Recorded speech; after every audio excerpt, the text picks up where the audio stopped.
कैसे बदली air Jordan ने नाइकी की किस्मत और कैसे एक छोटी सी कंपनी बनी वर्ल्ड की सबसे बड़ी कंपनी। जानिए कैसे एक छोटे से ब्रांड ने किया एडिडास और कॉन्वर्स को पीछे।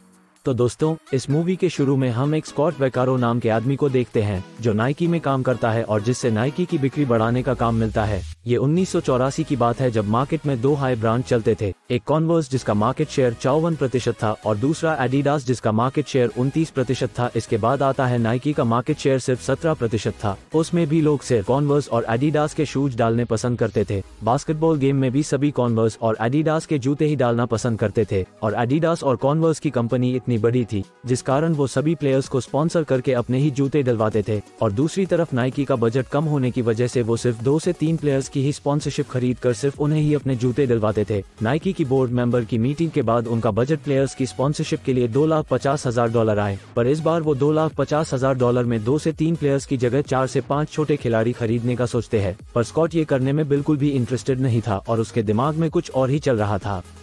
तभी कुछ दिन स्कॉट टीवी में बास्केटबॉल देख रहा होता है और उससे एक प्लेयर दिखता है जिसका नाम माइकल जॉर्डन होता है। माइकल जॉर्डन उस समय बास्केटबॉल में न्यू आया था और 18 साल की उम्र में ही उसने आखिरी गोल करके अपनी टीम को चैंपियनशिप जिताई थी। तभी स्कॉट सिर्फ माइकल जॉर्डन को अपना शूज डलवाने का सोचता है, लेकिन माइकल जॉर्डन की फीस बहुत होती है और माइकल जॉर्डन भी एडिडास से डील करने में दिलचस्पी रखते हैं। जितने पैसे नाइकी के पास होते हैं उतने में सिर्फ माइकल जॉर्डन को ही ले पाते, लेकिन नाइकी के सभी बोर्ड के मेंबर $2,50,000 सिर्फ एक खिलाड़ी के पीछे नहीं लगाना चाहते थे और वो स्कॉट को बिल्कुल मना कर देते हैं।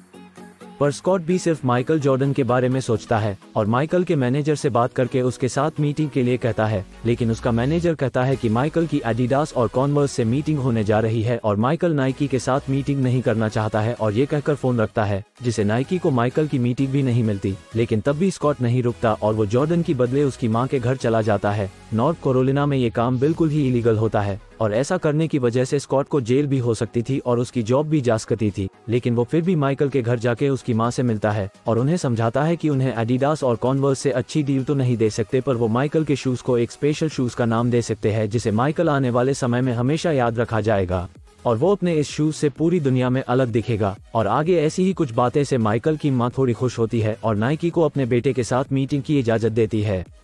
ये सब बातें सुनने के बाद माइकल का मैनेजर स्कॉट पर बहुत गुस्सा होता है और उससे जेल भेजने तक की धमकी देता है, लेकिन वो और स्कॉट दोस्त होते हैं इसलिए वो स्कॉट को जेल नहीं भेजता। और माइकल की सबसे पहली मीटिंग कन्वर्स के साथ होती है जो उसे चैंपियन प्लेयर्स के साथ अपना स्पेशल शूज ऑफर करते हैं और साथ ही में $2,50,000 भी ऑफर करते हैं। और उसके बाद मीटिंग एडिडास के साथ होती है, वो भी उससे $2,50,000 और साथ में कुछ वेकेशंस और अगले 5 साल का कॉन्ट्रैक्ट ऑफर करता है। इसके बाद मीटिंग नाइकी के साथ भी होती है और वो भी उसके अपना सारा बजट $2,50,000 ऑफर करता है। साथ में उसके लिए एक स्पेशल शूज बनाते हैं जिसका नाम होता है एयर जॉर्डन और कहता है कि ये शूज सिर्फ उसके नाम के साथ ही चलेगा। ये वो सभी चीजें होती है जो नाइकी ऑफर कर सकता था और उसे कहते हैं कि ये शूज के साथ उसका नाम जिंदगी भर याद रखा जाएगा। उसके बाद मीटिंग खत्म हो जाती है और कुछ दिन बाद स्कॉट को पता चलता है कि एडिडास ने अपने ऑफर के साथ साथ उसे एक बहुत महंगी car Mercedes Benz red colour भी ऑफर की है जो स्कॉट और नाइकी की ऑफर से बहुत ही ज्यादा होती है और उसे समझ आ जाता है कि उसे ये डील नहीं मिलने वाली। उसके अगले ही दिन स्कॉट को माइकल की मां का फोन आता है और वो कहती है कि हमने एडिडास की डील को अभी तक हाँ नहीं की है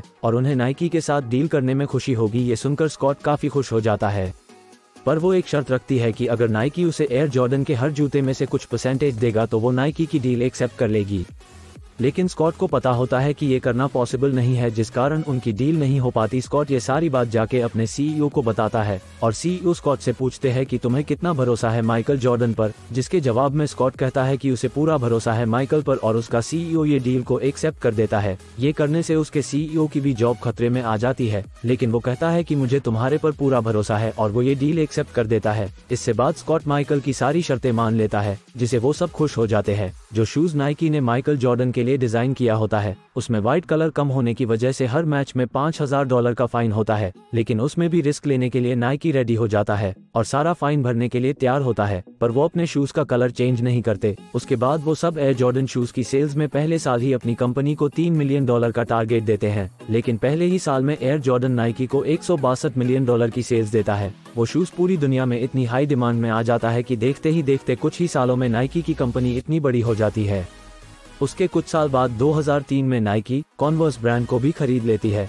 और फिर पूरी मार्केट में बस 2 ही ब्रांड रह जाते हैं, एडिडास और नाइकी। आज के टाइम में आपको नाइकी का तो पता ही है। इसी के साथ फिल्म यही खत्म होती है। ये फिल्म अमेज़न प्राइम पर भी रिलीज हुई है ए के नाम से, आप वहां जाकर भी देख सकते हो।